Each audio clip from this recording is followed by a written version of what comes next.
கல்வாரி சிகரமதில் கல் நெஞ்ச கயவர்களா,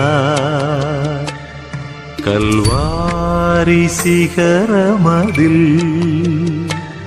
கல் நெஞ்ச கயவர்களா. இயேசுவில் இனியவர்களே, சிலுவையின் நிழலில் சிந்திப்போம். இனிமையான சொற்கள் தேன் அடை போன்றது. ஆன்மாவிற்கு இதமளிக்கும், வாழ்வுக்கு நலமளிக்கும். இனிய சொல் இந்நிசையை விட சிறந்தது. ஒரு சொல் உருவாக்கவும் செய்யும், உருக்குலைக்கவும் செய்யும். நாக்குக்கு எலும்புகள் கிடையாது, ஆனால் கடுமையான வார்த்தைகள் மற்றவரின் இதயத்தை உடைத்துவிடும். வார்த்தைகளுக்கு ஆற்றல் உண்டு.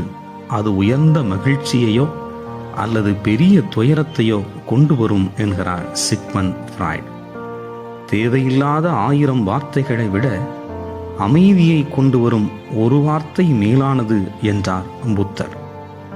உன் வார்த்தைகள் தோட்டத்தையும் உருவாக்கலாம், முழு காட்டையும் எரிக்கலாம் என்பதை நினைவில் கொள் என்கிறார் ஜெம்மாண்ட் ராய். உலகின் பெரிய மாற்றங்கள் அனைத்தும் வார்த்தைகளிலிருந்தே தோன்றியிருக்கின்றன. உலக தொழிலாளர்களே ஒன்றுபடுங்கள் என்ற காரல் மார்க்சின் சொற்கள் உலக தொழிலாளர் புரட்சிக்கு விதையானது. கேட்டார் பிணிக்கும் தகையவாய் கேளாரும் வேட்ப மொழிவதாம் சொல் என்று குறள் நெறி 643 கூறுகிறது. தாம் சொல்வதை கேட்டாரை தம் வயப்படுத்தும் இயல்பினை பெற்று கேட்காமல் இருப்போரும் கேட்க விரும்பும் வண்ணம் சொல்வதே சொல் வன்மை. தீயினால் சுட்ட புண் ஆறிவிடும், சொற்களால் ஏற்பட்ட வடு மாறாது. உடைந்த எலும்புகளை ஒட்ட வைக்கலாம், வார்த்தைகளால் உடைந்த உள்ளங்களை ஒட்ட வைப்பது அவ்வளவு எளிதல்ல. வார்த்தைகளும் கருத்துக்களும் உலகையே மாற்ற முடியும் என்றார் ராபின் வில்லியம்ஸ். திருப்பாடல் 34:13 தீ சொல்லி நின்று உன் நாவை காத்திடு, வஞ்சக மொழியே உன் வாயை விட்டு விலக்கிடு என்கிறது. நீதிமொழிகள் 13:25 மனக்கவலை மனிதனின் இதயத்தை வாட்டும், இன்சொல் அவர்களை மகிழ்விக்கும் என்கிறது. நீதிமொழிகள் 15:4 சாந்தப்படுத்தும் சொல் வாழ்வழிக்கும் மரம் போன்றது, வஞ்சக பேச்சாலோ மனமுடைந்து போகும் என்று வழிகாட்டுகிறது. சீராக்கின் ஞான நூல் 27:6 கனி மரத்தின் கண்காணிப்பை காட்டுகின்றது, சொல் மனிதரின் உள்ள பண்பாட்டை காட்டுகின்றது என்று நமக்கு வழிகாட்டுகிறது.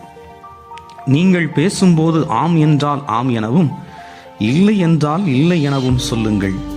இதைவிட மிகுதியாக சொல்வது எதுவும் தீயோனிடமிருந்து வருகிறது என்றார் இயேசு. இயேசுவின் சொற்கள் உண்மையாகவும் நன்மையாகவும் அன்பாகவும் அமைந்திருந்தன. நல்ல சொற்களால் அனைவரையும் தன்பால் ஈர்த்து கொண்டார்.